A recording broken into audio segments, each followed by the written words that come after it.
I know where the key is. Then let's go!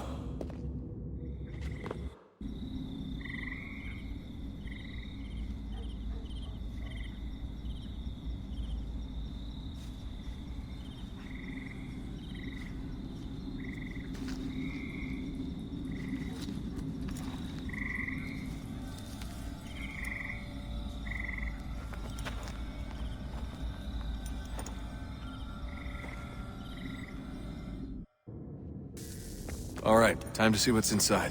Not quite. We still need to get the place powered up. Find the remaining pedestals and plug in the power sources. I'm on it.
If we could not meet the sun's cruel embrace, perhaps we might rebuke it.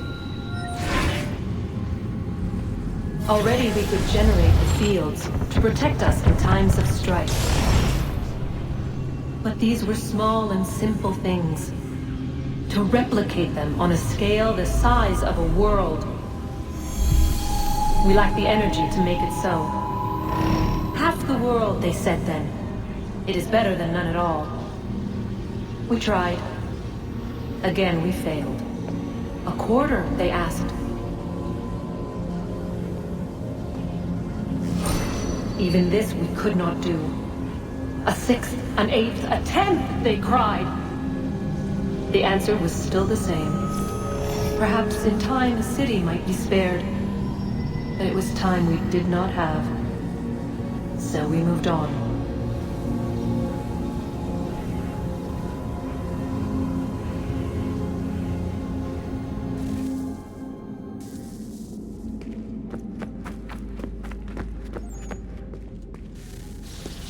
Wonder what's inside.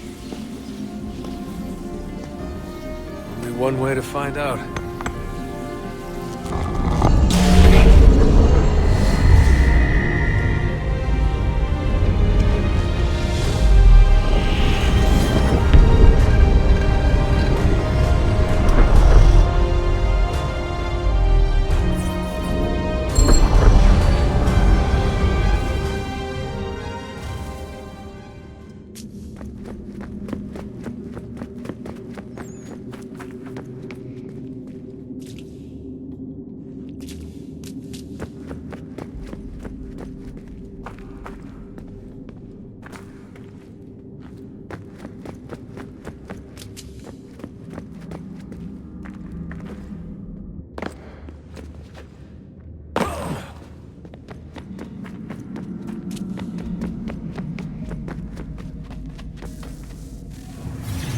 What is a fact? Is it fixed? Immutable? Certain in its existence and only awaiting discovery? Or might it be changed? Here we learned the answer, and thought that it might save us. They were used to command, to control, to own. But we soon discovered another use. When enough sat in thrall and were told to believe, their thoughts took on form. What was imagined became real.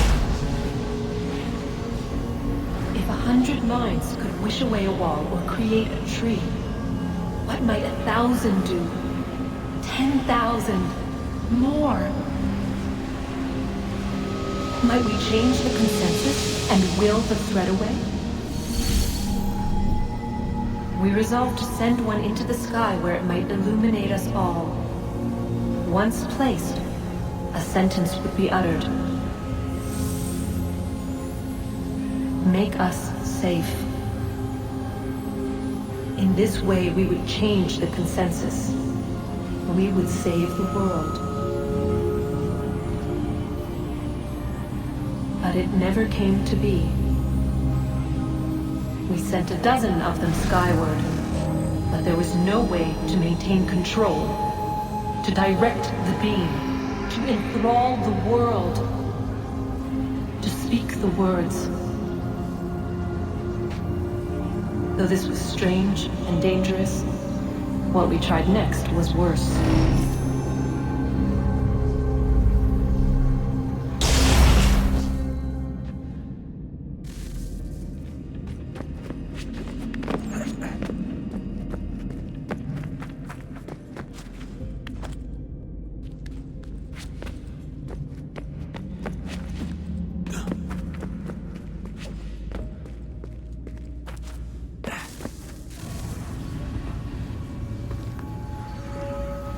Our first instinct was to travel back, to change the past. But we could not find a way. But forward, we could look forward. And so here we sought to see beyond ourselves and know what was to come. First we wanted to learn if our work would succeed. But the answer was always the same. So we moved on to other things, but she remained. The one you call Minerva. In time, she too stopped looking, and instead began to speak. She called out across time, in the hopes that you might be saved. She hid messages where none might find them, save for you and those within this place. Fascinating. Tired of it. The cryptic warnings, the threats. Just tell us what you want! But they are. We saw the Nephilim there.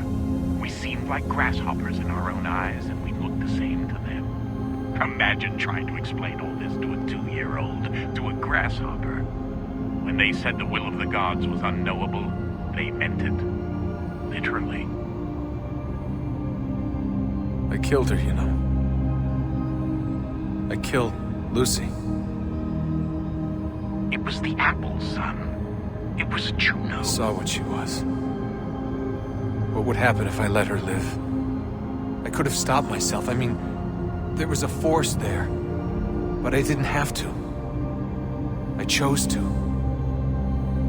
Desmond. Lucy was going to betray us and take the apple back to Abstergo. I saw the satellite launched. I saw them turn it on, and then it failed. Whatever's on the other side of that door, it benefits Juno. We need to be careful.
I'm telling you, there's something down here. Don't be daft. I don't know, maybe they were sleeping or something and we woke them. Some kind of cryogenics? Or hibernation. I mean, how do we know what the hell they were doing down here? They were working on a bunch of different solutions, but nothing worked. Just went from one to the next, and then... I don't know. They must have left at some point. After the end.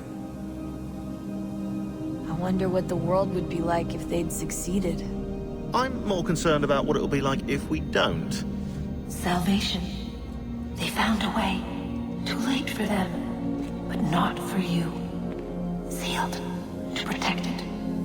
Though now it bars your way. Find the key. The past will tell.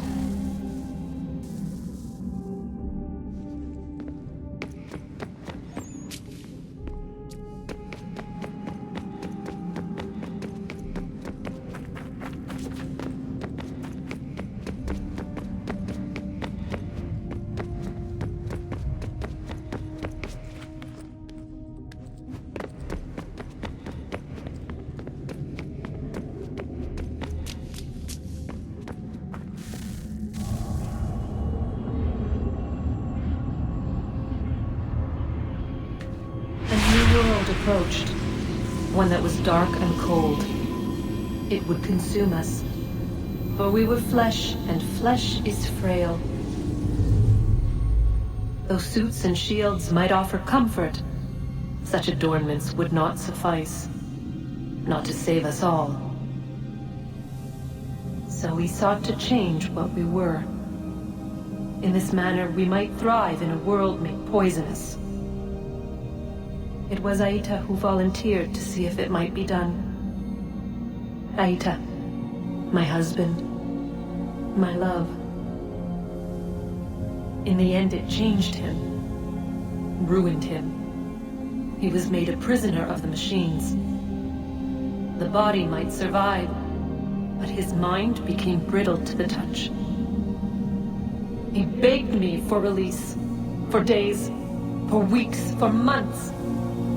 I pleaded with him to give us time to find another way. But there wasn't one. Not for him. Not for us.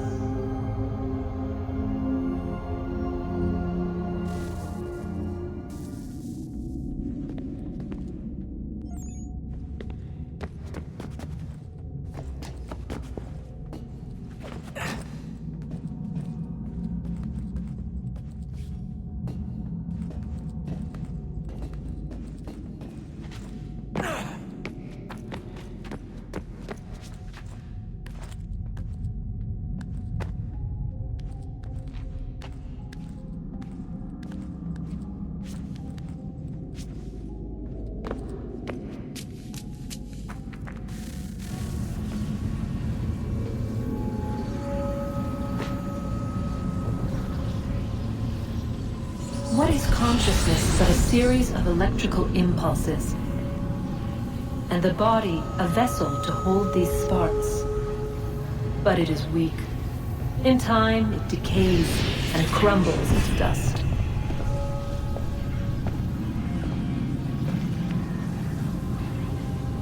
We asked ourselves then, what if it might be replaced with something stronger, something better?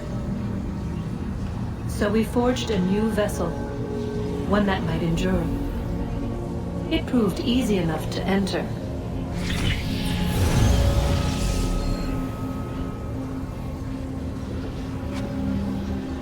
But to leave required something more, something wrong. And so this too they abandoned. I wondered, though, were they right to turn away?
Guess this is it.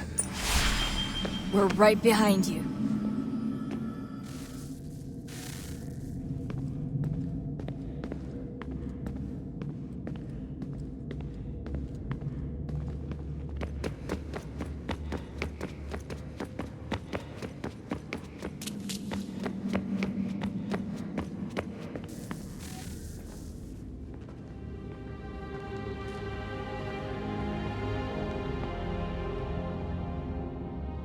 Moment of truth.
Yes. Come.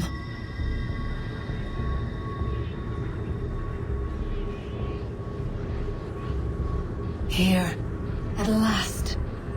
You know our story now. Of how we tried. Of how we failed. All our hopes extinguished. Save one. Your touch. A spark. A spark to save the world. Wait! Do not touch the pedestal. Minerva? You. But how? You left. You destroyed the device. Did you think there was only one? What the hell is going on here?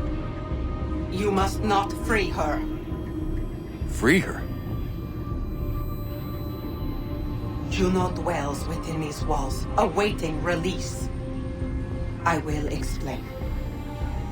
While we worked to save the world, she sought instead to conquer it. She used our machines to set her plans in motion.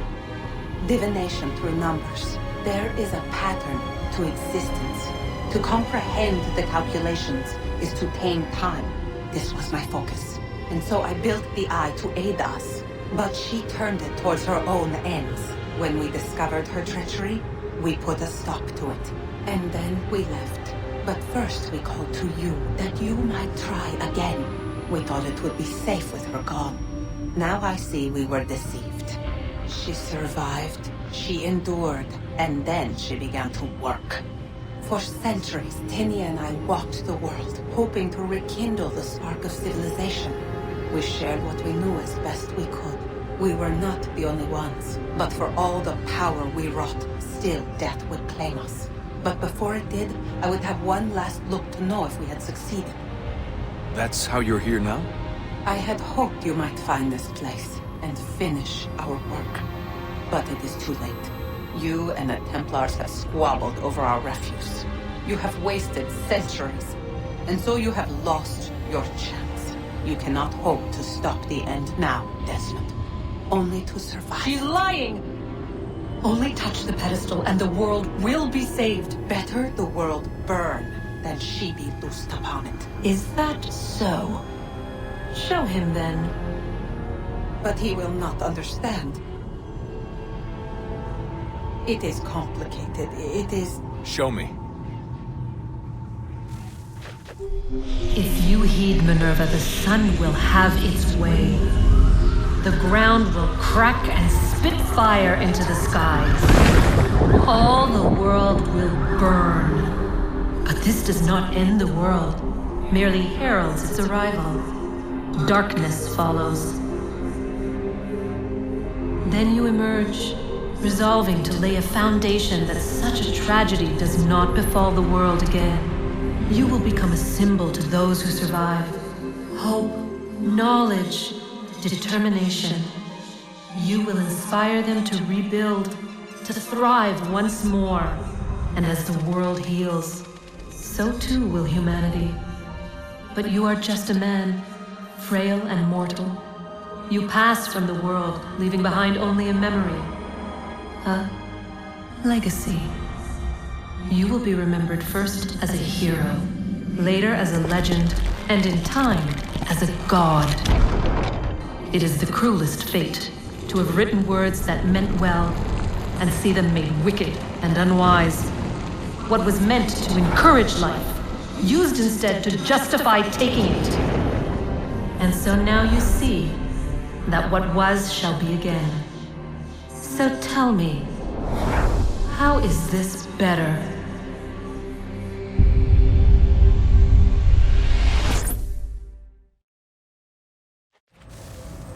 She would sacrifice you, sacrifice the world, for no other reason than to deny me vindication. They will enslave your kind, Desmond. Is this not why you fight? Is this not why you came here? To ensure more than just your race's future, but its freedom? What future? What freedom? Billions dead and the whole cycle begun anew? This world has known nothing but heartache and horror since we left it. Our gift to them, and you'd see it all returned. Enough! You must not do this. Whatever Juno's planning, however terrible it might seem today, we'll find a way to stop it. But the alternative, what you want, there's no hope there. If you free her, you'll be destroyed. It will happen in an instant. There will be no pain. You mustn't. It's done, Minerva. The decision's made. Then the consequences of this mistake are yours to live and die with. You need to go. All of you. Now. Get as far away from here as you can. Come with us. We'll find another way. There isn't time. Son. You know it's true. It's already started. I need to do this now. So go. Go!